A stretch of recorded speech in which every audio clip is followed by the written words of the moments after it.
Thunder! Thunder! Thundercats! Ho!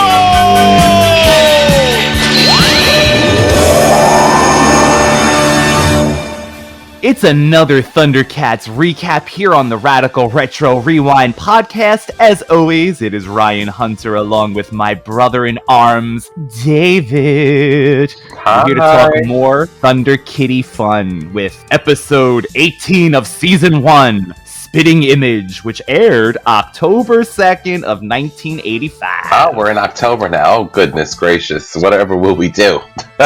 This episode actually has a little continuity from a few weeks ago when we spoke about Hammerhand, the pirate. He actually did die, David. That ship, when that went down, Hammerhand and the crew are dead. Having hatched a new scheme to destroy the Thundercats, Mumm-Ra summons the Driller, a robotic mercenary, to the heart of his black pyramid. So we start off with Mumm-Ra. He's come up with a whole scheme, and David, he calls the Driller the Sand Devil of the Deep Earth, and he continues to call him names. As a matter of fact, he also calls him Dirtling. Sand Devil of the Deep Earth, Mumm-Ra summons you! Driller, emerge from the depths! Mumm-Ra awaits you! So Mumm-Ra's coming with names this week. Karen has come up with an idea to make the community and the neighborhood turn against the neighbors. A scandal by using the Driller. You are prompt, Dirtling, but will you do my bidding? I will do business with you, evil one. My services for your diamonds. Such loyalty. You shall have diamonds. To the treasure room. So the Driller, after paying him in diamonds, Mumm-Ra commands the Driller to abduct Panthro for him. I love this because there's a few things. This is such a used cliche thing. Usually, like, Samantha from Bewitched had a cousin that looked just like her but had dark hair. Like, it's not the same thing, but it's like the use of a cousin that looks like you or a doppelganger, you know? Like, even, like, I remember the Bionic Woman, they had, you know... Oh, they did that with her too? Yeah. And all these different people, like, everything is always like a doppelganger. So, but what's interesting is, again, brings me back to fantasy, yet playing into sort of reality, possibly. Mumm-Ra has, like, a cloning room. He has, like, all these devices in the pyramid, and he also has a treasure room, which is really nice. And the pyramid is... A full treasure room. And the Driller is like, diamonds, there's enough diamonds to keep my blade, you know, for centuries or whatever. And Mumm-Ra's like, he takes diamonds to sharpen his blade. Yeah, so Mumm-Ra is like, I'll give you some more diamonds. You only get half. You'll get half when you'll get half now and half when you're finished. But if you don't do the job, I'll be taking those diamonds back. And Driller's like, oh, Cat's lair is very thick. I might need more diamonds. And Mumm-Ra's like, no, you are not getting any more diamonds. You will get what I give you, and you'll get the rest. Like, he was, like, trying to haggle with him. Give me more diamonds now. Diamonds. You shall have half your payment now. The other half on completion of your mission. Enough diamonds here to keep my drill points sharp for centuries. Of course, if you fail in your task, I shall recover these, and you shall have nothing for your trouble. Then your drill points will grow dull, and you shall stay locked under the earth forever. He even says to him that he'll get stuck in the earth if he doesn't have enough diamonds, right? He could get buried midway if he doesn't have enough diamonds to keep him going. So that's also a threat. And then you also see in this episode, my favorite thing, Mumm-Ra watching this Thundercat sleeping through the cauldron. All of them. He's like, He just swipes through his cauldron. He's like, oh, this one's sleeping. Oh, Tigra, hello. Oh, Chitara. I didn't know you needed the CPAP machine. Okay, all right, keep going. Panthro has sleep apnea. Observe. The Thundercats sleep This one. Bring me the one they call Panthro. He is the one I want. It will be difficult. The walls are thick. I'll need more diamonds to penetrate. No more diamonds unless you succeed, Driller. On your way! So, burrowing his way to Cat's lair, the driller emerges in Panthro's bedroom, where he is fast asleep. As the driller begins to drug Panthro using the sands of sleep, the Thundercats awaken and hurls the trespasser clear across the room. The driller retaliates by throwing and breaking the drugs bottle near Panthro, the fumes of which cause Panthro to pass out. The driller leaves via the same tunnel that he came through, hauling Panthro with him. Oh, shit. Panthro was drugged. But I love the fact that the bottle actually says sands of sleep on it. It's like Mumm-Ra went through his medicine chest. Hemorrhoid cream. Wait a minute. What is this? Oh, this is acetaminophen. Oh, this is Tylenol. Sands of sleep. Let's put it Unicorns tear, marbles tear. But everything clearly must be expired from thousands of years. I would imagine, but it actually said the bottle says sands of sleep on it. I thought that was. I'm like, it ain't the charm ones.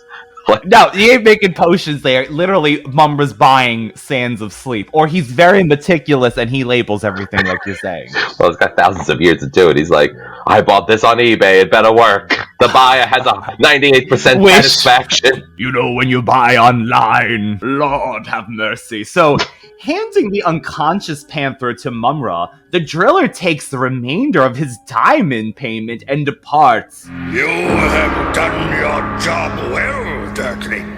Here is the other half of your payment. Now, leave me to my work. Mumm-Ra then puts his devious plan into action, using a cloning machine to create an exact duplicate of the Thundercat. David, he makes a glass mold, like a Play-Doh mold of Panthro. He's literally like a mold.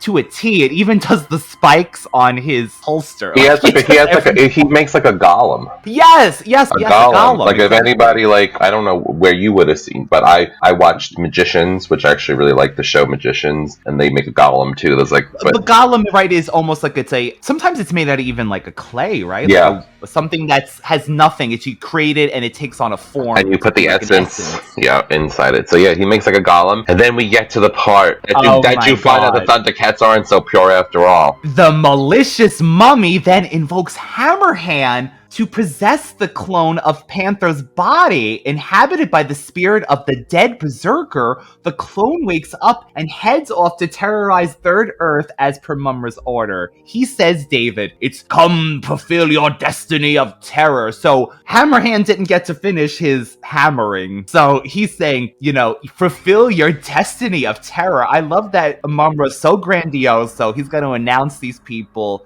He gives them the proper come fulfill your destiny.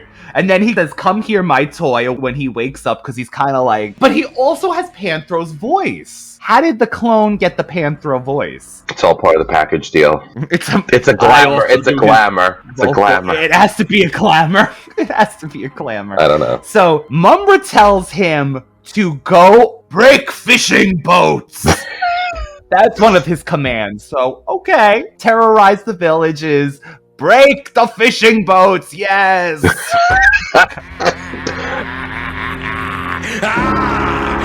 do your work well, my clone of destruction.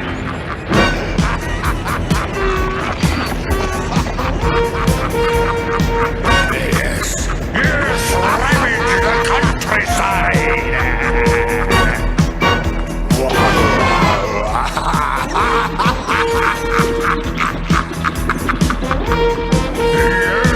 Smash the fishing boats! I demand all fishing boats be broken. Oh, that's right. That's his first order from the Homeowners Association. Any fishing boats without a license, uncovered at the dock. That's right. You broke the HOA law. 1, don't pick up the phone. 2, I got new rules. I count them. I don't know. Oh, he does.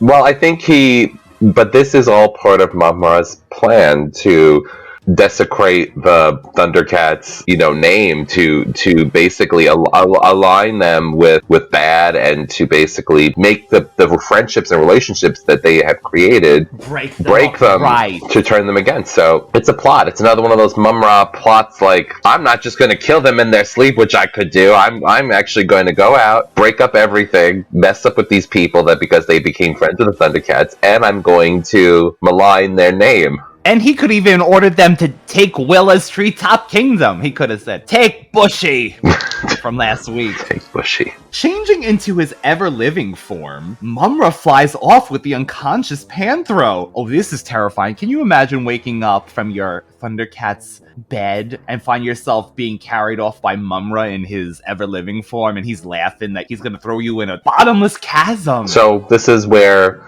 I guess my theory from the last podcast that we did about the mutants being Mumm-Ra's like, I'm gonna get rid of you this time. He can make 1 million Panthro clones now. No, but my point was from the last time is that Mumm-Ra just likes to play with them. He likes the game as opposed to just killing them all. But I guess this is just like, for him, I guess getting rid of Panthro, the real Panthro, actually fits into his, plot because he needs it to be believable. He doesn't need another Panthro to show up and be like, that's not the real Panthro, because otherwise his plan wouldn't work, because then you would see that that's a doppelganger. So I guess he needed to. I'm surprised I didn't keep him sleep in the pyramid like he did Chitara. Sleep, fast one. They start to wake up. Hurry up, give me the sands of sleep again. Give me my bottles. Oh my god. So Panthro comes to his senses. Before he can figure out what is going on, Mumm-Ra throws him into the ravine, hoping to have eliminated for him for good. Fortunately, Panthro lands on a flat ridge inside the chasm. Of course he does.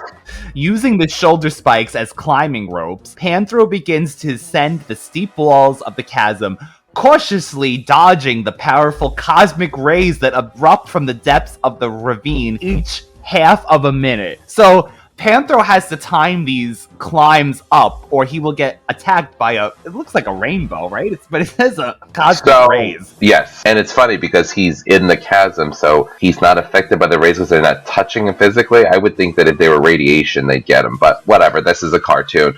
So while this is all going on, there's two other things going on. Lionel gets a call from the Sword of Omens. He does sight beyond sight. Finally! He sees like the chasm, but then the sword is blocked by the radiation that's coming out every 30 seconds. And at the same time, they're also realizing that the Burble Village and all these other places are being burnt down and attacked, so they go to help. So you've got three different things going on at one time. So yes, Lionel learns of Panthro's predicament from the Sword of Omens vision, but at that moment, Chitara gives him more bad news, showing him images of the Burble's fruit fields being ravaged. Oh god, not the candy fruit. Not the candy. Who will I sell my gold to? She's like, I did have some gold left over that I didn't tell them. Under her bed, probably. As Tiger and Chitara head off to assist the Burbles, Lionel rushes to Panthro's aid, driving the Thunder Tank. Lionel reaches the bottomless chasm as Panthro is wearily emerging from it. I guess he didn't have to walk home. Chitara calls Lionel on the Thunder Tank's communicator and informs him that the Wolos are in trouble now. When the Thunder Tank arrives at the Wolo village, it is in a state of ruin with raging fires and destroyed homes and fishing boats. Don't forget the boats. The Wolo Traveler. So that's literally his name, David. The Wolo, the leader that we always see. His name is Wolo Traveler. Is it like the Burbles almost? Burble Bell. Gandalf. Wolo Salesman. Wolo the Great. Gandalf the Great. The Grey. The Wolo approaches the two Thundercats and is terrified upon seeing Panthro, claiming that he is the one who wreaked havoc on their village. What happened? It's him! The Thundercat! What's the problem? We're your friends. Do friends set fire to people's homes? Uproot forests? Smash fishing boats? Burn crops? Is that what friends do? Me? You think I did that? You told me the driller drugged you. Maybe you weren't in control. But I was trapped in the chasm. I couldn't have done it. Could I? Maybe you should take the Thunder Tank back to the cat's lair. I'll try to straighten this out. You must believe me. I did not do any of those things. I would not have believed it of a Thundercat, but I saw it with my own eyes. Whatever caused it, we will help repair the damage. I'm sorry, Lionel. None of us will ever trust you again. Baffled by the accusation, Panthro assures everyone that he couldn't have done such a vile thing. Especially Panthro, like you always say, has a heart of gold. Lionel tries to resolve the matter with the Wolos while suggesting to Panthro to return to the Thunder Tank back to the cat's lair. You know, Lionel's doing, what do they call that, PR? Yeah. He's doing damage control. Damage control for Panthro. He's being the agent right now. He's like, who do you think gives you all that Thundercat insignia products that we sell you? It's Panthro! Again, this plays into the whole, like, mistrust of strangers and people that say they're your friends, but even Panthro was like, could I have done this? Couldn't I have done this? Like, because he doesn't know, he had a sleep upon him, so he's not sure, I guess, what happened while he was with Mumm-Ra. He's like, oh, we had, like, what is the hangover experience? Yeah. Me and Mumm-Ra were out last night. I remember a bottle of sleeping potion. He gave me a roofie. I woke up with $1 taped to my shirt and a note saying, thanks for a good time. Oh my god. And he was gonna throw me over the edge. He's like, no. He didn't want to know the top secret. No. Mumra'S batting for the other team. Brokeback Mountain with Mumm-Ra. I wish I could kill you, quit you. I wish I could quit you. And tells Lionel that Panthro has returned to continue his devastation. And he's like, look, you can see for yourself. He's destroying everything. When Lionel arrives at the scene of chaos, he's horrified to witness Panthro destroying the Wolo village. Fearing that Panthro may be acting under the influence of some evil spell, Lionel summons his friends, hoping they may be able to help him bring Panthro under control. All of a sudden, the real Panthro busts into the scene and takes on his clone in combat. The two get so engrossed in their fight that they end up moving dangerously close to the flames. Upon Snarf's suggestion, Lionel uses the Sword of Omen on both of them and severely burns the imposter, leaving the Panthro unharmed. Okay, so we know from last week. I was going to go there. We know that Balthazar, or whatever it's called. Yeah, you can't use it against Thundercat. But then Snarf's like, the sword will know the difference. In this case, is it the case, like you said, the sword knows what it must do? I guess so. Well, I didn't know it when he attacked Tigra. It's not like Tigra when he's on drugs. The clone retreats to the Black Pyramid, blaming Mumm-Ra for not bestowing him with enough power to succeed in his mission. But Mumm-Ra instead places the blame of the failure on his clone, labeling him as obsolete. Mumm-Ra reveals that he can produce any number of clones that he desires, thanks to the mold of Panthro that he has in his possession. David, this part actually I loved because the fake Panthro, aka Hammerhand, smashes the mold to smithereens and changes back into his true incarnation of Hammerhand and disappears. Mumm-Ra gasps when he picks up the cloning machine. He's like, oh! Like, he is shocked that this man even had the audacity to pick up his cloning machine. He is like, oh my god, he picked up my cloning machine and destroyed it. And I gotta say, continuity. Did you notice Hammerhand actually repeats things 3 times in this episode? A few times to Mumm-Ra at the end. He was pissed that he was unable to unleash his full fury through this golem. And because Mumm-Ra told him what to do, so I guess he's thinking, Hammerhand got pissed because he's doing what he was told to do by Mumm-Ra, and ultimately Mumm-Ra set him up for failure. So he does, and Mumm-Ra is upset. It's not me! But do you also think that Mumm-Ra, again, he's not in his ever-living form, so he's weak? I mean, could Hammerhand really, because he's a spirit, come at him? I don't get it. Sometimes it's a little bit... It's nice to see Mumm-Ra retreat a little bit and not be so well, I think he's just like, oh my god, this man is really throwing my shit around up in here. But could it be because he transformed into the ever-living to throw Panthro, and that flight wiped him out, and he has to be back in the mummy form? I don't know, but I'm loving, like, I really wish in the Thundercats they did more of exploring Mumm-Ra's pyramid. I actually wish that somebody got trapped in Mumm-Ra's pyramid and has to, like, go into different rooms That would have been a cool episode. Doesn't something possibly happen like Maybe, that? maybe. I'm not gonna say. Clearly, Mumm-Ra has a lot of rooms. I'm not at liberty to say that at this time, as we are only into month 1.5 of 7 years of doing Thundercats. I swear the first season of Thundercats has about 60 episodes, and we're on episode 18. Oh, we're already there. We're not even, because clearly we got a lot to get through. Let me actually get the exact number for you. So season 1, David, we are dealing with 65 episodes of season 1. And let's go to seasons... Oh my 197.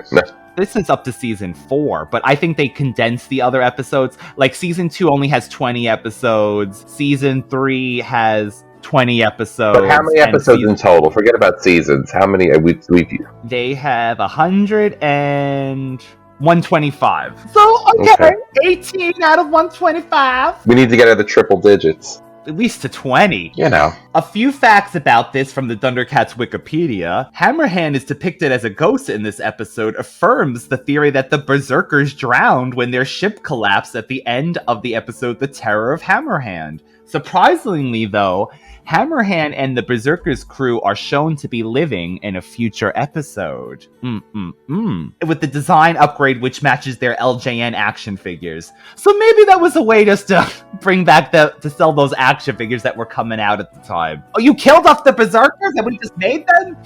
Would have been really grotesque if Panthro's, the Golem clone Panthro, was eating a unicorn in the forest when the Thundercats came upon him. Oh my god, yeah, because that's what he would have known. It would have been like zombie Panthro. That would have been horrifying. And they should have been just Wily Kid and Wily Cat that found him, just to really traumatize him. Oh my god, Panthro! After the fake Panthro is burned by the Sword of Omens during the climactic battle, his skin color changes to brown? Did it really? During the early stages of development of the Thundercats, the character design sheets for Panthro showed him with having brown skin. Honestly, Panthro is what you would call, I guess, the representation of an African-American character. I always assumed, because, I mean, he is voiced by Earl Hammond, Mr. Huxtable's father. When I think of Panthro, I think, like, if they had done Thundercats so many years ago, like, Vin Rames? Oh, Vin Rames would be perfect for Panthro. Would have been, like, totally my Panthro pick. You know what I mean? Honestly, he could probably do it now with makeup. He's in great shape, isn't he? He's in really great shape. I mean, that's what you envision. So, I mean, listen, it is what it is. Like, I will say, for me, though, the other identities, as far as if you want to talk about nationalities or backgrounds, aren't as defined as clearly as a child. So, talking about child innocence, I always in my mind envisioned Panthro being a black man. Just always did. Me too. I mean, it is what it is. I mean, I don't think we'll be offending anybody. But I think that's what they wanted too. Like, I feel like that is representation in cat form. I do think that's what they were doing. But I don't think it's clearly defined in the other Thundercats, though. Like, well, I guess they would be white, right? I don't know. We're talking about futuristic cat people. What do you want from me? This is the third arc. That's true. But it's interesting that he was going to have brown skins. Well, I mean, there are like mountain lions and cougars are like taupey and tan, and they can have different shades. I mean, all of these characters are obviously based on some point of reference of the person that created them. I mean, think about that. If you grew up in a certain community, you would probably be more likely to represent that community. You know what I mean? That's why it's nice to live in a community with multiple different types of people, different cultures, different religions, because you get exposed to different things and you're not in just one little kind of bubble that you don't know what's going on. Like, you're like, oh wow, there are people that do that. Oh, there's people that eat that. It's like, yeah, there's a whole world out there. There's warrior maidens and Wolos. This episode offers a rare glimpse into Mumra'S treasure room, which is filled with all kinds of precious gems. This chamber would be shown again in the future episode, Return of the Driller. He's like, I got diamonds. Come here, little boy. I got diamonds for you. Come here. This is strictly for you.